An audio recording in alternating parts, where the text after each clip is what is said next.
Hello everyone, today we're going to do a video explaining how to see whether an option or situation is reactable or unreactable in a platform fighter. And I say platform fighter because although I am a melee player primarily, and the examples in this video will be melee, I've been playing a lot of Rivals too, and I've played all the Smash games myself, competitively or casually, so this process should apply to any platform fighting game. And it should actually also apply to other games as well, but I'm going to be focusing on the platform fighting framework.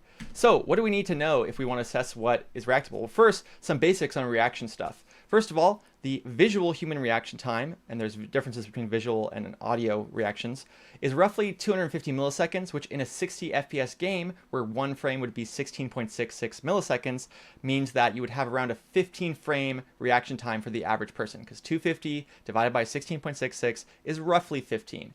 So there are ways to test your reaction time because it may be faster or slower than this, and the best ones that I've seen are either using the Uncle Punch game within Melee or using a reaction time website like Human Benchmark, but there are a couple caveats to this. Number one, they are setup dependent. If you're doing like a reaction time test on your phone, your thumb touching the touchscreen is going to make things way slower than if you're using a mouse.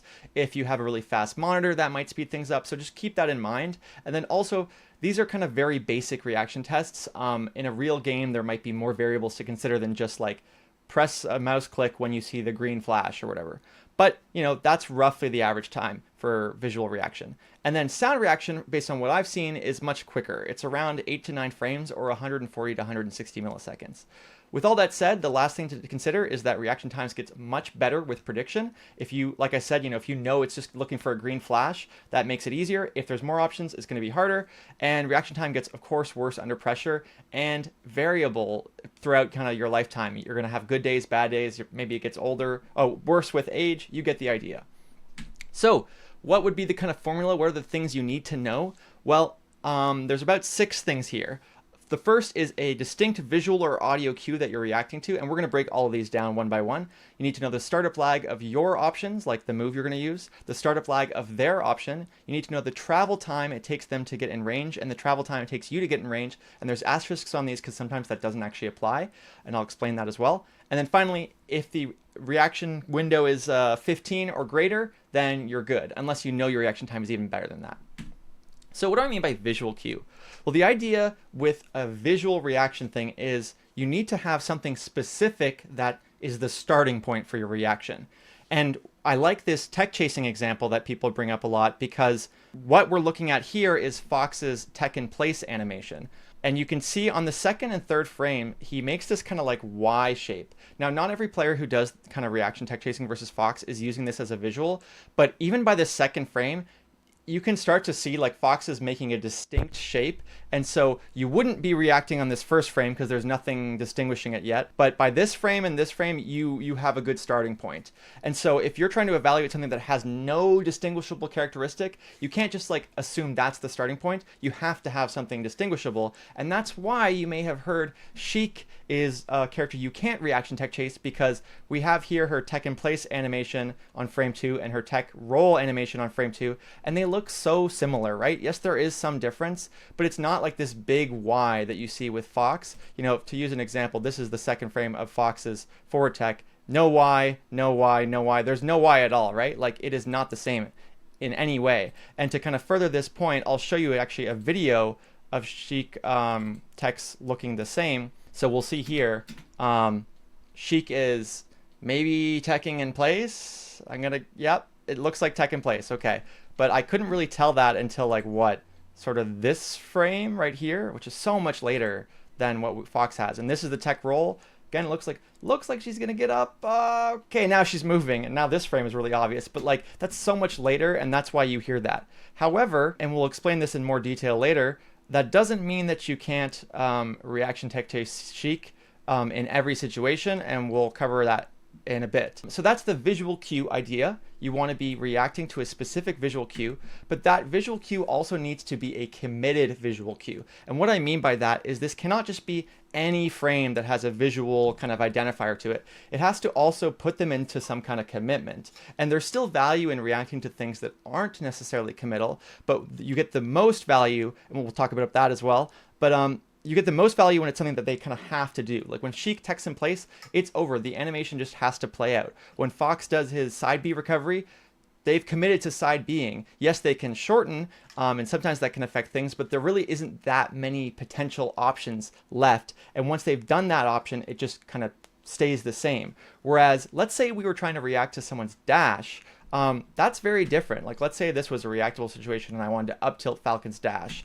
And I was like, I'll react to this visual of him kind of running. Well, what if he just did this?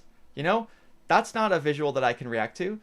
Because whenever he's dashing, he can just change what he's doing. So I'm trying to defend against this run-up grab, but then, you know, it moves fluidly. So this is why certain visual cues work and certain don't, and it'll be up to your kind of discretion to figure out, is this something that's they can kind of control, or is this something that's reliable and consistent? I talked about startup lag, and we're gonna break down an actual example here. But here are some examples of like what I mean by startup lag. So Falco's back air has 4 frames before the hitbox comes out, and in Fox's case, he has 20 frames of startup animation, and then the first hitbox comes out on the 22nd frame. So you cannot get hit by Fox until frame 22, and even then the hitbox might not be where you need to. So you got the startup lag. If we were edge guarding someone, the startup lag would be Fox's startup lag, and then our startup lag is the back air. And now we need to think about travel time, and we'll break down this a bit more in detail, but the next point was travel time. So travel time is just how much distance do you have to cover on top of whatever startup lag you need to do. So like in Sheik's case, she wants to regrab here, and grabbing takes 7 frames. But in order to do that, she also needs to like make up the distance between where Fox teched. And I have this point here that says travel time doesn't always occur separately from the startup of your attack. That's important to consider. Sometimes, let's say you were doing a move like an aerial where you're drifting in, and I have this as an example actually over here. If you're drifting in as an aerial, in certain spacings, the animation of the aerial and the drift might occur simultaneously, and there's actually like no additional travel time to calculate. But in other cases, like say this one, where you have Fox further away from the ledge versus closer, there's going to be less or more travel time. And in more extreme cases, you could even interrupt the travel time. Like if Fox grabs the ledge, it'll finish the animation beforehand. So travel time can be a really big factor, and sometimes it's not a factor at all. And of course, all of these are primarily kind of attacking examples, but the defender as well, like if Sheik wanted to defend here, maybe she needs to walk forward a bit, you need to factor that travel time in as well. Finally, you want to consider, like, do you need to be frame perfect? Is that a thing that we would need to be? And generally speaking, I would assess it as if you were going to be frame perfect, but recognize that sometimes people are going to be a little slow. That said, there are some situations in Melee that are very practiced, and people actually are kind of hitting fairly consistently frame perfect or like a single frame off inputs. And the best example I can give is doing a frame perfect shine on the down throw of Sheik's tech. This is just such a big thing in Melee's meta that you can see this is me on my first try getting it twice because I've kind of played so much Melee, and then here I get it 1 frame late. So some situations, like, it really works to assume they're going to do stuff frame perfectly, but oftentimes they're not, but it's still better to kind of assume that if you're labbing things. So to review again, we got the audio cue or visual cue, we got the startup lag of their option, your option, and the travel time, and then as long as that number is higher than 15, it should be reactable. So what does the formula look like? Well, I'm not really a math person, but if I were to try to write it out, it would be A plus B minus C minus D. And B and C are supposed to have a little asterisk on them because those are the travel time. So A is the startup lag of an opponent's move plus the opponent's travel time, if that is applicable in this situation, because like I said, sometimes it can be combined. Then you have your startup lag of your move, and then any travel time you have to do. And again, those can also be combined. And so if that reaction window is greater than 15 frames, like I said, then this situation is reactable. Let's actually break it down here. So we mentioned before that Falco has 4 frame back air to start, but actually jump squat is a thing in Melee and most platform fighter games. I think it's literally every platform fighter. So when you start a jump, there is some frames that you kind of lag that you incur before you do the aerial. And in this case, Falco has a 5 frame jump squat, so his aerial takes 9 frames. So if Falco were to back air opposing Fox, then that would take 9 frames. And like I said, the startup animation of Fox's side B is 20 frames, and then there's sort of like hitbox out at 22, but there's a couple other hitboxes. So let's assume 20 plus potential travel time minus 9, and then minus any travel time you need to do. Right now, that looks like it's about 11 frames, but we're going to see because of travel time, that's going to affect things a bit. So let's pull up a little clip here. We got the edge guarding situation, and I have actually 2 edge guards, but we're going to look at this one. So here is Falco. He's kind of repositioning a little bit, but then does the back air. And you can see it's right. I wonder, did I actually make a clip where I do it frame by frame? I think this is this one. Yeah, let's look at this. So you can see it's right around like here that I'm kind of reacting. And the point starts, you can see the special air start thing here. This is the first frame, and you can see it's 20 frames in Fox's case. So we go through all the 20 frames, and I'm kind of getting into position. And it actually, you can see I start to jump right around frame 14, because I can kind of see that. And maybe that's the audio cue, because there is a very distinct audio cue for side B. But either way, I'm kind of starting up, and I have that 9-frame startup. And thankfully, that 9-frame startup comes out in time. But then Fox also has to travel this distance, and he does that in 1, 2, 3, 4 frames. So it was actually 20 plus 4. And even then, the hitbox you can see here is actually not even gonna hit me yet. But so there's more like 25 really. But by the time 25th frame happens, it's a little bit closer. So it's more like 26. It's around 24 to 26 minus 9. And that is above 17. And since the travel time in this example, like the little bit of traveling I did, kind of occurred like basically while this animation was happening, we don't need to calculate travel time. So if we were to plug this little example into the formula, it would be something like 24 or 20 plus 4 or 5, so let's say 4, minus 9, which is thankfully above 15 because the travel time that Falco did occurred during that time. So this is reactable, yay. And if we were to get really technical, we could even say, hey, who cares about the visual cue? There's that cue that we can react to even earlier. However, there's some pretty important context we need to consider. Does the animation get interrupted somehow? No matter what you're doing, like we're using this side B example, but like maybe you kind of go on a platform and that stops you, or maybe you grab a ledge. In this case, like if Fox grabs the ledge, the animation would kind of be interrupted. Or what if Falco's already in the air in an example? We talked about the jump squat, but if he's already in the air, there is no jump squat. We just worry about the back air thing. And I actually have a clip, because this is sort of how people tend to edge guard this, is yes, some people edge guard it in the way we just saw where they go back air. But more often you see people actually do this, where when they jump off stage, they immediately run off, because you can move during this time if there's only a limited number of options. And this is actually often essential to react properly. And then they shine stall, and then they do the back air and jump out. And that allows them to basically be like, okay, like here it comes. Like we'll show it again. And then just jump. And that turns that formula that we just gave you guys, where it was, what, 24 minus 9, take away 5 frames. Now it's even more reactable. So I hope that makes sense. Also worth mentioning, don't just assume that something operates in the way you would think it does. Sometimes it really doesn't. Like let's say grabbing the ledge, you're like, well, if I drop down rather than having to do a jump squat, that might be less frames. But like grabbing the ledge incurs a certain amount of lag. You get the idea. Try to test things where possible. Let's talk about reaction tech chasing, because if there's one concept that people talk about the most when it comes to reactions, it's reaction tech chasing. It's worth mentioning that in games like Rivals 2, they actually remove the ability to repeatedly reaction tech chase with a regrab, but it is not just regrabbing that matters when it comes to tech chasing. Reaction tech chasing can also just involve like they get in a tech chase scenario and you can go hit them with any move.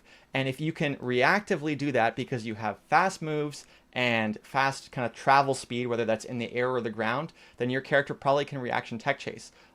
Maybe they can cover every option, maybe they can only cover some options on reaction, but that is what reaction tech chasing is. But why is it hard? Why do you hear like, oh my god, it seems like only Jmook and Wizrobe are doing it, in the melee scene at least? Well, there's often a lot of stuff going on, and you have multiple reactions to react to. So in the case of reaction tech chasing, there are 4 possible tech options, but on top of that, you also have to react to the DI. And probably the best example of this is as part of the metagame, Fox and Falcos would DI slightly behind Sheik, so that she couldn't tell if they were going to land in front of her or behind her. And to fix this, Sheiks started doing a wave dash back, and I'm going to pull up a clip of this.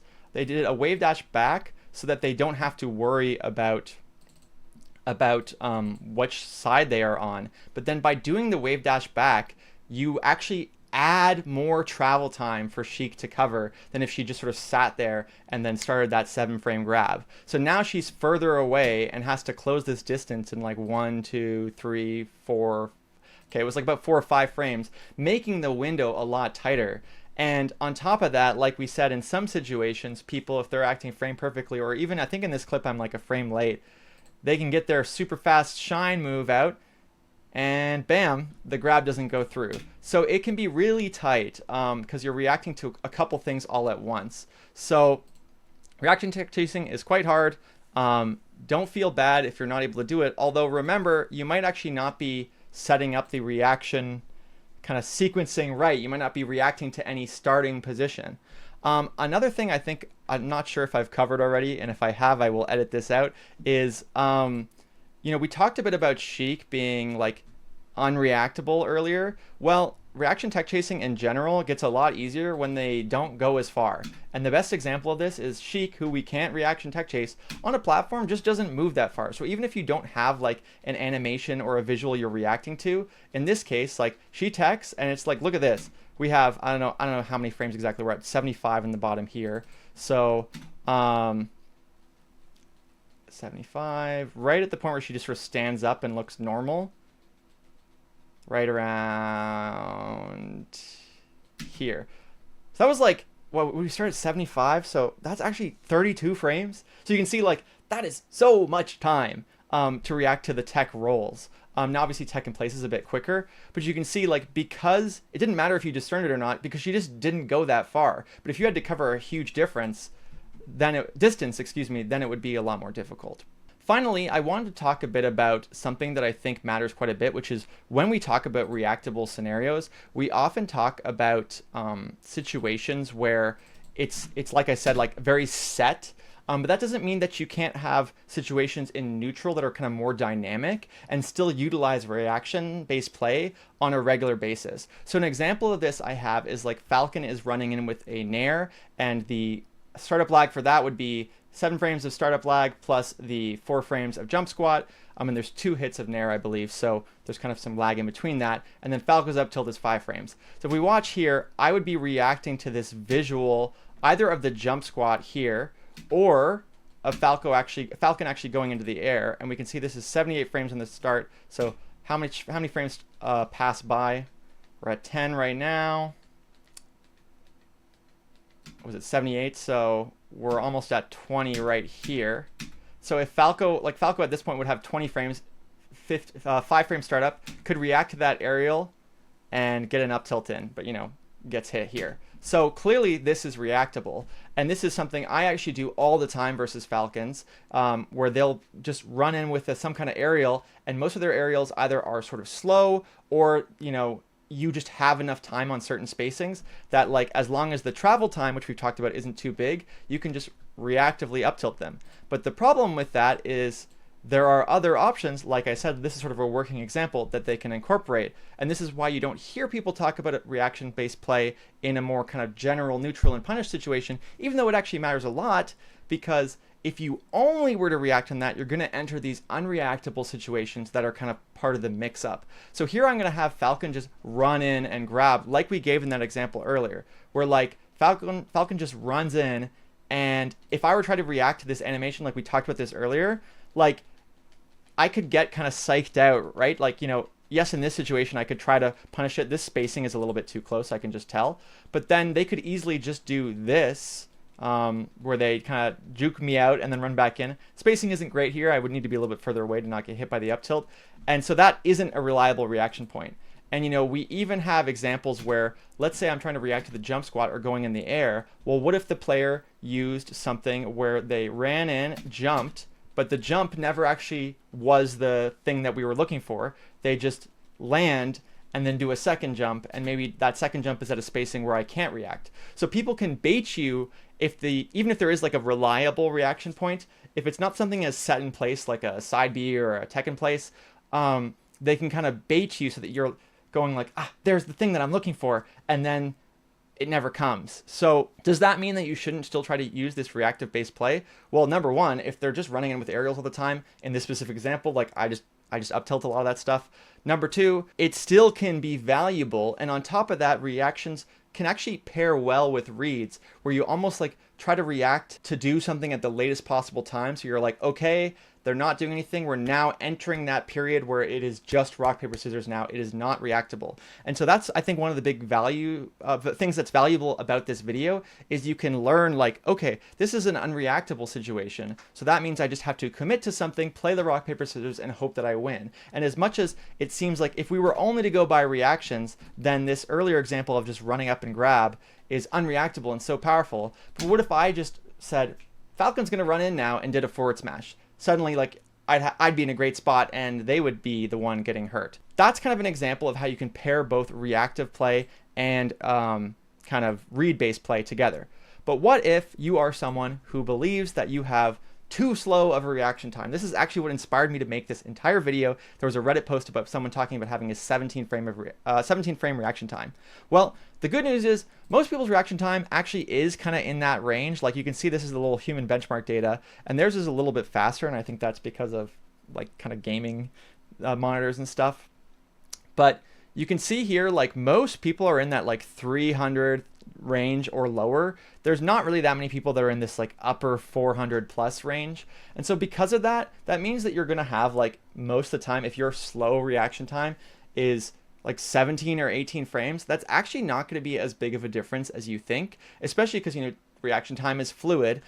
But obviously it will make a difference still. There are going to be situations where one person could react and you could not. But there are ways to compensate for this, and let's look at some examples. Here we have an example of a Fox player trying to react to someone's tech in place with an up tilt. And up tilt is 5 frames. It's the same for Fox and Falco. So that, you know, 5 frame delay is going to make it a bit trickier to react. But Fox also has a shine, which is 1 frame, which would make it 4 frames easier to react with shine instead. Now you can see the up tilt, like, can actually be a better situation because in this case you could just get a regrab. So you want to do up tilt, but it doesn't mean there's no way to react. And sometimes, you know, there's going to be context where the window is actually still pretty big anyway and easily over that set number of frames. So don't stress too much about it. But let's say you're still stressing. Well, you could also just play a character that can't always react and still is a top tier. In this case, in this game, Peach, excuse me, you know, here she's covering the tech in place and she can do that. But if they tech away, she cannot reactively punish it. Like, look at this. She goes, oh no, and she just doesn't get there. Whereas she can do that with the tech in place in a variety of different ways. And she could also position in a way to compensate for that. Like as Fox falls, she could start to float to maybe this spot, and then she could cover tech in place and tech away reactively, but she could not cover the tech behind her anymore. So sometimes the way to compensate for bad reactions is opt to do a lower value move that's maybe easier to react with. It's to position yourself in a certain way where you give up reacting to one option, but you can at least reactively cover some others. There are ways to kind of mix around stuff. All of that said, if you genuinely are someone who cannot react, your reaction time is not 15, 16, 17, even 18 frames. It's, you know, 450 milliseconds. We're in the 24, 25 frame range. Yeah, that's going to be a big deal. I think it actually is going to hurt you quite a bit to be like 5 to 10 frames slower than everyone else. That said, you can still adopt a read-based play. I'm just trying to articulate that that person has a decent excuse. That said, I was that person at one point. I was in a pretty serious car accident. Some of you guys who know me know that. And I, at one point, according to the concussion clinic I went to, had a reaction time following the accident that was in the 5th percentile. So it was incredibly slow. And guess what? I could still do a lot of stuff in Melee. I wasn't that reaction based as a player to begin with at the time, and I played Falco, who isn't as reaction heavy as like a Sheik or a Fox or a Falcon, and it was still tolerable. Did it impair me? Yes. Thankfully, my reaction time came back, but I have the lived experience to tell you that some stuff that maybe you struggle with and you think I'm just not fast enough to do actually have crazy reaction windows of like 30 frames, and you're just not really thinking about it. You know, we looked at that platform tech chase example where, like, if they're teching away, at least you had so much time to react. It was crazy. Now obviously they could tech in place and that's going to be a bit quicker, but you get the idea. So don't stress too much if you don't have a great reaction time, especially if it's only a couple frames lower. So that's it for the video, guys. I hope you enjoyed it. This is something that I wanted to have as a video when I was a less experienced player, and I don't know if I mentioned this in the recording, but there is a point when you just get experienced enough that you can kind of just tell if something is reactable or not. That took me literal years and years, and that's why I couldn't make this video. I just didn't have the knowledge when I was younger, or less experienced. But I hope you guys found it helpful. Obviously, you don't need to lab out literally every scenario in the game that you're playing, but this should at least give you an idea of kind of how reactions work and should hopefully empower your play and improve your play. If you enjoyed the video, please give it a like, hit the subscribe button. Thank you so much for watching. I'll see you guys next time. Yeah, I'm double getting it, but still, you can see like a lot of the time it's working out, and the reason why is because it was all the same fucking save state. Oh my god.